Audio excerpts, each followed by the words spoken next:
Sa puntong ito naman, makakausap natin si Senador Richard Gordon, Chair ng Senate Committee on Justice and Human Rights. Magandang umaga po, Senator Gordon. Good morning, Howie. Good morning, Cara. So, sir, ano pong masasabi niyo na nagbago bigla ng testimonya si SPO3 Arturo Las Cañas taliwas sa nauna niyang sinumpaang salaysay sa pagdinig sa Senado? Bring it to court right away.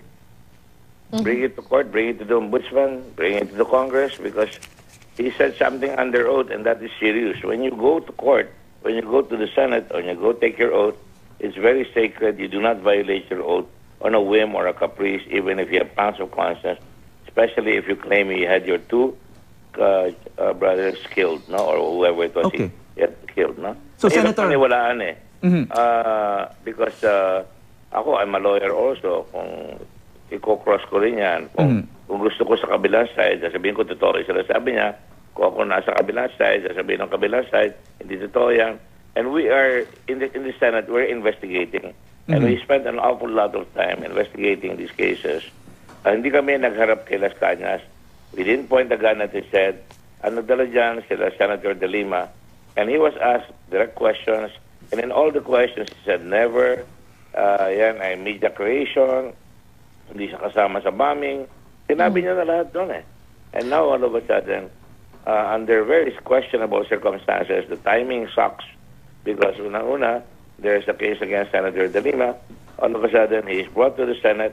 Ginamit niya pa yung office ng kaya nagagalit si Senator Pimentel because yung press con ng office ng Senate is for senators to explain themselves, no? Right, right. Dito, ginamit ang press con room nila.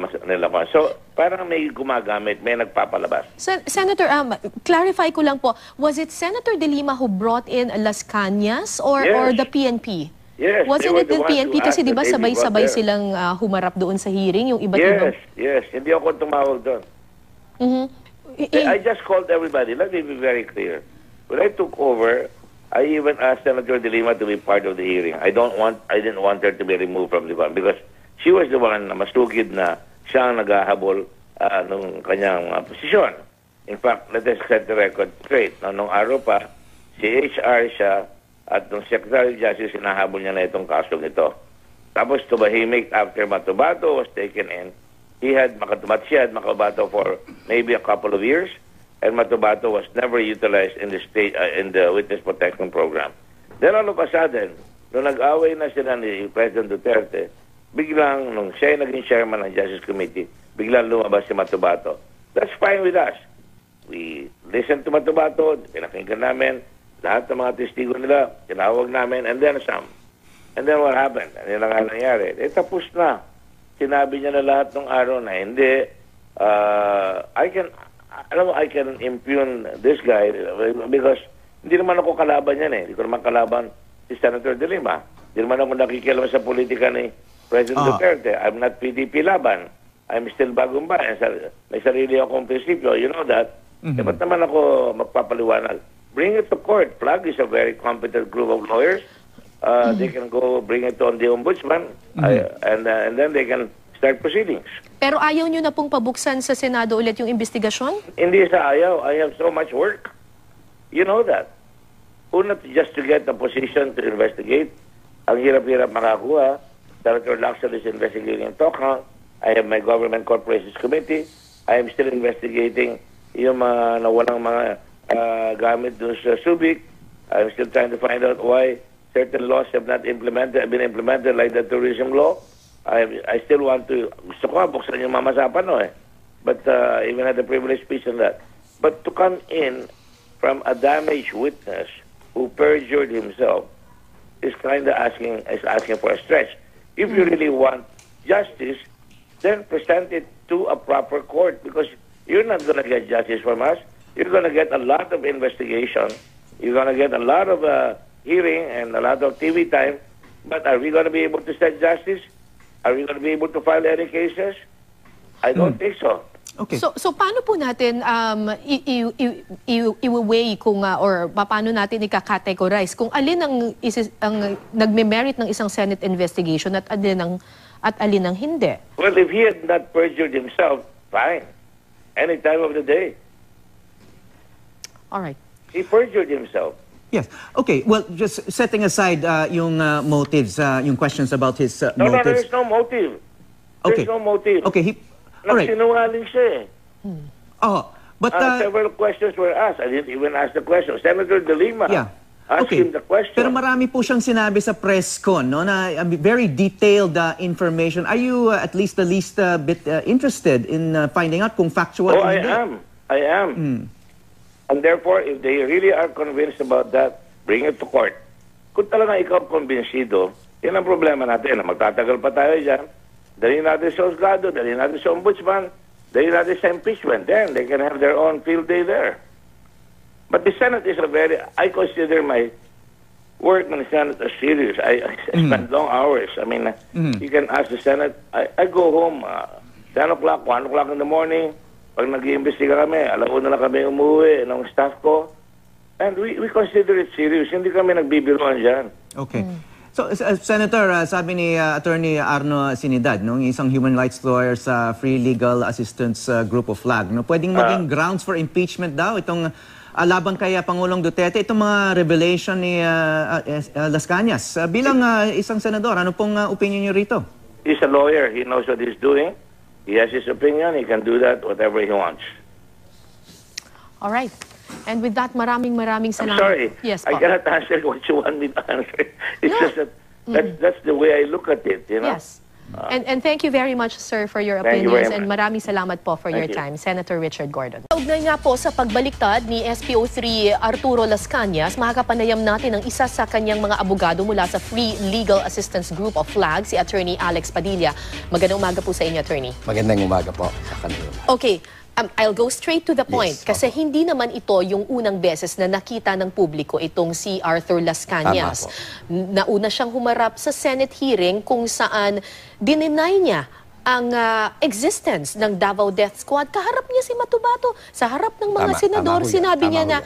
media hype. If I may quote him, sabi niya, media hype lang daw ang Davao Death Squad. Bakit natin siya paniniwalaan ngayon na bumabaliktad siya? Sabi niya, siya ngayon ang pasimuno. Well, sa kanyang salaysay, kami bilang abogado nakaharap na namin napakarami rin ng mga testigo. Sa kanyang salaysay, talagang makikita mo maraming detalye, maraming pangalan binanggit, mga iba-ibang insidente, at tinanong namin siya paulit-ulit yung mga ilan pa mga at nasasagot naman. Kami naniniwala na may katotohanan. Ngayon, ang sabi rin niya, siya ay handa rin naman sumagot. Pwede siyang kasuhan ng perjury siguro, pwede siyang kasuhan ng murder, at umaamin naman siya sa mga pagpatay. Pero ayon sa kanya, at maganda rin manggaling to sa kanyang mismong bibig, Right. ay talagang handa na rin naman siya. Pero ano ang nangyari between October to now? Kasi October siya nung unang Opo, humarap. opo. Tapos sinasabi niya na walang Davao Death Squad. Opo. Tapos ngayon, baliktad na. Iba na yung statement niya. Ano yung nangyari between October to now Well, to sana merit nga, this, this sana nga change? matanong rin sa kanya yan pagdating siguro ng susunod na investigasyon o katanungan. Siya na mismo dapat magsabi niyan. Kami ho, napasok lamang, hindi naman kami ang unang nilapitan ni Las Cañas. No? So, yon iwan na natin siguro na lumabas yon under oath na siya na mismo magtalakayan. But I understand, sinabi niya during his public confession na umalis na siya sa poder. Tama po ba? Well, hindi na siya, kumbaga, on the payroll of Nakakatanggap raw ho kasi siya ng allowance na nanggagaling,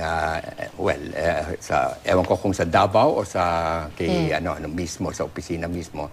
I think 100,000 kung di ako nagkakamali. Ang huling pagtatanggap po niya ay nung Enero o ng taon na ito.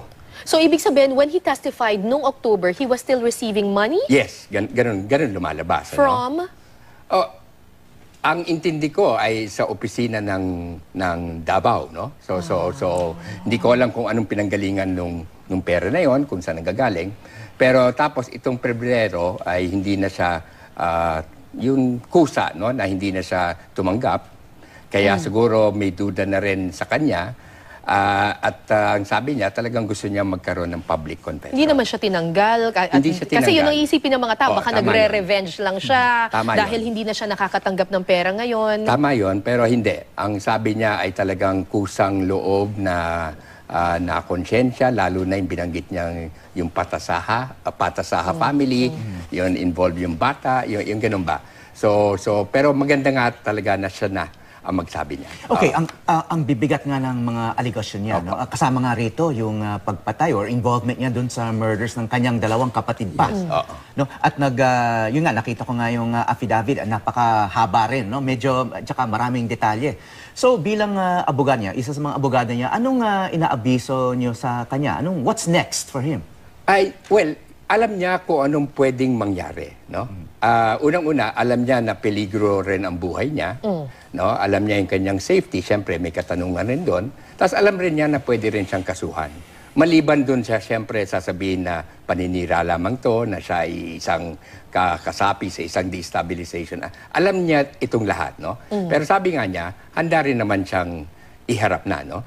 Kung napanood ho natin yung kanyang testigo doon sa Senado, talagang malinaw na nagkaroon siya ng panibagong pagtingin sa kanyang konsyensya at sa mga kapwa niyang pulis, na nawagan pa nga siya sa mga pulis. At talagang, yun, mabigat ho.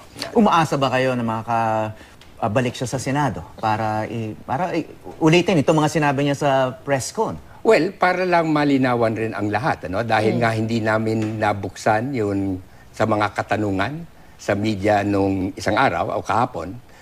Walang mga katanungan. So, sa susunod siguro, ay doon pwede na magtanong. Hindi lamang ang media, pero yung senador, kung ano talaga yung mga layunin niya, kung ano talaga ang ano. Well, so far kasi sabi ni Senator Dick Gordon, parang hindi sila masyadong bukas doon sa posibilidad na yon dahil wala na raw kredibilidad itong testigo na to. At saka yung sinasabi nga nila ay ano na siya, no? Demolish na yung kanyang kredibilidad. Well, ang mangyayari ho niyan ay ilalabas ho namin siguro yung kanyang salaysay, yun affidavit, no? At ito ay ibibigay namin sa mga kaukulan ng mga otoridad, no? Lalong-lalo na ang ombudsman siguro. Okay, kayo po ay abogado. Based po ba sa jurisprudence ng korte, ano po ba pagdating sa mga witnesses or mga testimonies na nag-flip-flop? Pinaniniwalaan pa po ba yan talaga? Paano po ba yan? Iba-iba. Una, hindi dapat yung retraction mismo ay kadalasan hindi pinaniniwalaan yan. Opo. Pero ngayon, ang sabi ko nga, depende rin naman yan sa pagsasabi. No? Kung natatandaan natin, ang unang pagtanggi niya was a blanket denial. No? Na hindi nangyari yan, wala yan. Kung mapapansin nyo ngayon, talagang, kasi tinanong rin namin sa kanya to, nakikita nga ang daming detalye na kanyang binigay na sa aming palagay ay may katotohanan. Pero kaya rin siguro nilabas to at kaya rin niya gusto maging public confession, ay gusto rin niya mapatunayan na nandito na ngayon, pinagsasabi niya, ang media pwedeng tumulong sa pagpapatunay kung talagang tama yung mga pinagsasabi niya. At dahil may panawagan siya talaga na gusto niya magbago itong gantong klaseng lipunan. So kung hindi siya haharap sa Senado, hindi bubuksan ng Senado ulit yung investigasyon, ano ang recourse ninyo? Saan siya pupunta? Well, gusto namin i-depose ang kanyang testimony. No? Ibig sabihin, panghabang buhay ay ano man mangyari sa kanya, no? Right. So ganun mangyayari siguro 'yon. Siguro magpa-file kami sa ombudsman para magkaroon lang ng permanenteng ano 'yan. Sir, sinabi niyo po kanina na ito yung pagkakataon ng publiko at specifically ng media na i-check kung may katotohanan ba or itong mga sinabi nitong si Las Cañas. Isa doon sa mga matingkad na sinabi niya kahapon yung pambobomba sa ilang Muslim mosque. Sa Davao. If I remember it correctly, sinabi niya na merong binomba na katedral, tapos pagkatapos nun bilang ganti ay nambomba sila ng iba't ibang mga mosque. So we checked the news reports noong 1993 and we found out na noong December 28, 1993, binomba nga po yung San Pedro Cathedral habang may misa at 7 po yung patay at 151 ang sugatan. 8 oras makalipas nito, 8 hours lamang ay isang mosque ang binomba ng mga umano'y Christian militants. And then, a few months after, April 3, so, dapat 1994 ito. We just made a mistake. But April 3, 1994, 3 mosque ang binomba, 16 ang patay at 57 ang ang sugatan? Sa kanyang salaysay, kasama siya dun sa pagbobomba ng isa dun sa mosque dahil compartmentalized raw ang kanilang operasyon. At kung hindi ako nagkakamali, ang sabi rin niya, ito naman si Matubato ay miyembro naman ng isa pang grupo na nambomba rin ng iba pang mosque. Sir, iko-correct lang namin. Tama yung nasa graphics namin. So, nung binomba yung mga mosque, it was before. The cathedral? The cathedral was bombed. Ibalik natin yung Yung unang version kasi, retaliation for the Yes, cathedral. yes, alam yes. namin. Oo, so ang lumabas dito sa graphics ay nangyari yung pagbomba sa mga mosque Yan po. Based sa aming checking, sa aming fact-checking, binomba yung 3 mosque April 3, 1993. So that was even before the San Pedro Cathedral was bombed. But Howie, sabi rin doon sa report, after the San Pedro Cathedral was bombed, meron ngang isang mosque na binomba. 8 hours after the San Pedro Cathedral. Okay. Well, we'll still have to get to the bottom of that. Tama. Yun dapat itanong din sa kanya. At saka siguro madali rin i-confirm, no? Kasi may mga death records, death certificates kung talagang pinatay yung 2 kapatid ni Las Cañas. Tama ho yun. Of course, the circumstances, kailangan ma-prove pa rin po. Pero just the mere fact na pinatay yung 2, siguro madaling ma-corroborate yan. Right. At itong buong pamilya, siguro, no? Madali rin ma-corroborate yan. Hindi madali na sabihin mo na pinatay, ikaw ay responsable sa pagpatay ng 2 mong kapatid, no? So tama kayo. I think madaling ma-corroborate yun at malaman kung may konting katotohanan, no? We also have here yung comparison ng testimony ni Las Cañas at saka ni Matubato about the mosque bombing. Kasi matatandaan natin, sinabi rin ito ni Matubato. So ang sinasabi nitong si Las Cañas, na-assign sa kanya na bombahin yung Camamara Muslim Mosque along the diversion road. Samantalang si Matubato naman, sinasabi niya na si Matubato daw, ibang grupo na ka-assign. Tama. And Matubato was in fact saying na ang tinapunan daw niya ng mosque, ng Granada, ay yung mosque ng Bangkerohan, which is a different mosque na. Okay, ganun din naman ang sabi ni Las Cañas. So walang conflict doon sa statements ni Las Cañas at saka ni Matubato. Alright. Okay, well, kini-question nga yung motibo ni Las Cañas dito. Sabi nga ni Senator Gordon, napaka-suspicious daw ng timing because very recently, nakasuhan si Senator De Lima. And of course, we know that she was investigating some of these deaths while she was the chair of the Commission on Human Rights. No? Ano ba, coincidental lang ba tong timing na to? Or talagang this was, obviously, si Las Cañas had been talking to you and other people about this kasi merong mahabang affidavit, no? It took time to prepare this. So, ano ba, may dahilan ba kung bakit ngayon lumabas ito? Well, walang relasyon yung kaso ni Senator De Lima at itong si Las Cañas, no? In fact, kahapon, nagka-schedule press con si Senator De Lima, no? At alam ko na tungkol kay Las Cañas, pero hindi ko lang siya nasabihan. Pero I think napakiusap siya na wag na muna siya mag-press con dahil lalabas nga si Las Cañas. So siya mismo, hindi niya nalaman ito until lumabas mismo si Las Cañas. Pero ang abogado ni Senator De Lima ay si Attorney Jokno, who's also a member of FLAG. Correct. Tama ho yun.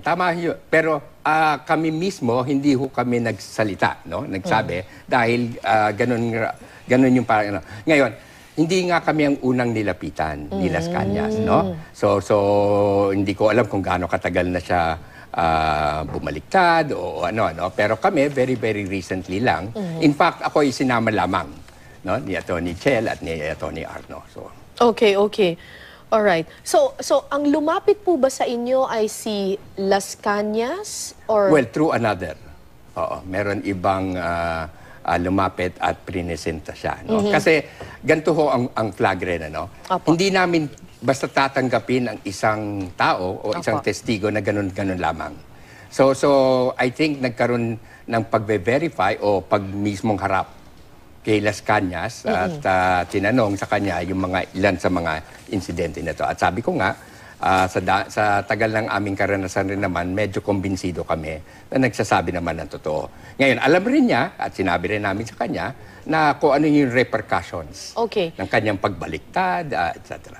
Si Senator Trillanes was also in the panel nung nag-confession, nag-public confession itong si Las Cañas. Ano ba ang role ni Senator Trillanes in this? Sana sa kanya na lang rin natin itanong yan. Oo, dahil siyempre mas maganda na manggaling rin sa kanila. No? So handa ba si Las Cañas na harapin ang anumang kaso, kung perjury case?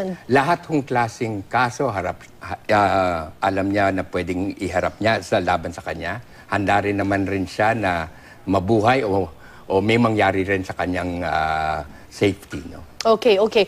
There was one other issue na binring up itong si Las Cañas during his testimony or yung kanyang confession. Itong murder ni June Pala, who is a broadcaster, which also happened in 2003. So based sa aming fact-checking, totoo nga po na noong September 6, 2003 ay binaril nga po itong mamamahayag na si June Pala ng riding in tandem habang siya'y naglalakad pa uwi kasama ang kanyang bodyguard at kaibigan sa Davao City at nagtamo si Pala ng 9 na gunshot wounds. Galing si Pala sa bahay ng isang kaibigan nang mangyari ang insidente at pinagtangkaan na rin ang buhay nitong si June Pala noong June 14, 2001 and April 29, 2003. If I remember it correctly, doon sa testimony nga nitong si Las Cañas, sinabi niya na there were 3 attempts. There were I think two failed attempts. 2 failed attempts. And on the third time... On the third time, dahil nga nakuha nila yung isang seguridad ni June Pala, ginawa nilang informant at nagkaroon silang senyales from that informant. Kaya nangyari yan. Okay, at saka si Las Cañas may sinabi din, sa isang sitwasyon, nagkita kami ni Mayor Rodi, may isang mall po na nagkape ako at doon po sa 3rd floor, nakita ko si Mayor Rodi na naglalakad, walang security, nilapitan ko siya at ang bulong niya sa akin, sa Bisaya, pag-ambush ninyo kay June Pala. Ang sabi ko sa kanya, I'm sorry sir, ang sagot naman niya sa akin, take time, no? Kung maalala natin si June Pala ay isang broadcaster doon sa Davao City na palaging bumabatikos kay Mayor Duterte noon at talagang magkaaway nga yung dalawa, no? Daming ang haka-haka noon and then involved na rin yung pangalan ni Mayor Duterte. But in this case, there's someone who actually said that he was involved in the in fact, inutusan pa nga siya ayon dito kay Las Cañas. Si Matubato also mentioned itong murder ni Well, ang difference June Pala. ng dalawa is that Matubato mentioned it as part of hearsay lamang. Yun narinig lamang niya, no? Whereas itong si Las Cañas ay talagang nanggagaling sa kanyang personal na karanasan, no? So kung ano rin ang sabi rin nga ni Las Cañas, gusto niya magkaroon ng closure. Marami dito sa mga kaso na to, no? So malaman ng mga pamilya na ito nga nangyari sa kanilang mga ano. Okay, may naglalarong tanong sa isipan ng ilang tao, baka naman daw nag-uusap itong si Las Cañas at saka si Matubato. Meron ba silang communication with each other from the moment that he testified noong October until now? Ang alam ko, wala. Dahil nga, ang alam ko, parang sumama pa nga ang loob ni Matubato dahil malaki ang pagtingin niya dito kay Las Cañas. Ewan ko kung bilang nakakatandang kapatid o ano man, ano? Pero tapos disappointed raw siya na talagang gano'n, no? Parang tinakwil siya, no? So yun. So ito ay parang pagbawi na rin ni Las Cañas dun sa mga pinagsabi niya. Okay, itong sinasabi rin ni Las Cañas, of course, he wasn't the only one involved in this murder. So ano ba, sa tingin nyo ba, may iba pang lalabas na magsasabi na naging miyembro sila ng sinasabing Davao Death Squad at involved sila sa mga murders noon? Well, hindi namin alam kung anong mangyayari. Posibleng mangyari yon. I think ang layunin naman ni Las Cañas dito ay talagang dapat itigil na yung gantong klaseng kultura at yung mga pagpaslang ng mga kaaway o kalaban na miski ano. So yun ang intent niya, no? Kung marami pang lalabas, I think ang flag ay handa rin naman, no? Na anihin sila, depensahan sila kung ano man.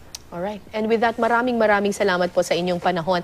Attorney Alex Padilla ng Free Legal Assistance Group of FLAG. Thank you, sir, for your time.